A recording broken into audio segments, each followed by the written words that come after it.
शिवपुरी नगरपालिका अध्यक्ष गायत्री शर्मा हाल ही में नगरीय प्रशासन एवं विकास विभाग भोपाल के अधिकारियों से मुलाकात कर शहर के विकास कार्यों को लेकर चर्चा करके लौटी हैं। भोपाल से लौटने के बाद उन्होंने बताया है कि अपनी कार्यशैली विकास कार्यों और राजनीतिक परिस्थितियों पर खुलकर बात रखी है। भोपाल दौरे के बाद नगरपालिका अध्यक्ष गायत्री शर्मा ने कहा कि उनका एकमात्र उद्देश्य शिवपुरी शहर का विकास और जनता की सेवा है। गायत्री शर्मा का कहना है कि उन्होंने सभी वार्डों के पार्षदों को समान रूप से विकास कार्यों के लिए राशि उपलब्ध कराई है। नगरपालिका अध्यक्ष ने यह भी कहा है कि आलोचनाओं से घबराने वाली नहीं है। जनता ने जिस विश्वास के साथ उनकी जिम्मेदारी सौंपी है, पूरी ईमानदारी और पारदर्शिता के साथ निभाने का प्रयास कर रही है। फिलहाल नगरपालिका अध्यक्ष गायत्री शर्मा के इस बयान के बाद शहर की राजनीति में नई चर्चाएं शुरू हो गई। ये सोचा था कि ईश्वर मुझे किस बात की सजा दे रहा है। मैंने तो कभी किसी के साथ बुरा ही नहीं किया, और अगर मैंने बुरा किया है तो मुझे जरूर सजा मिलना चाहिए। पर ये भागदौड़ क्यों है, मैंने भगवान से पूछा।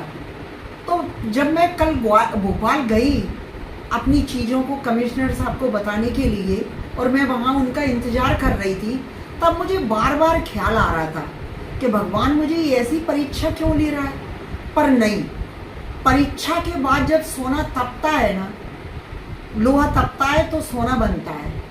तो फिर मैंने उसको मान लिया। कल रात को जब मैं लौट के अपने घर आई तो मेरे को एक चीज़ याद आई कि हे भगवान, तुम मुझे कब दर्शन दोगे। तो भैया आप यकीन नहीं मानोगे कि आज सुबह बगीचा सरकार मेरे घर पे स्वयं पधारे। गुरुजी, ये मेरे लिए बहुत बड़ी सौभाग्य की बात है, और मैं इसका गर्व नहीं कर रही हूँ। मैं ये कह रही हूँ कि हे भगवान, मुझसे कभी भी किसी व्यक्ति का बुरा मत करवाना। जितना करवा सकते हो मुझसे अच्छा करवा लेना। बस लोग कुछ भी कहते रहें, पर मैं किसी का बुरा ना करूं। मैं तो जो मेरी गलत ये पार्षद हैं जो मेरे को परेशान कर रहे हैं, मैं तो इनके बारे में भी बुरा नहीं सोचती कभी भी। मैं आज भी सोचती हूँ कि वो मेरे पास आए और काम तो करें।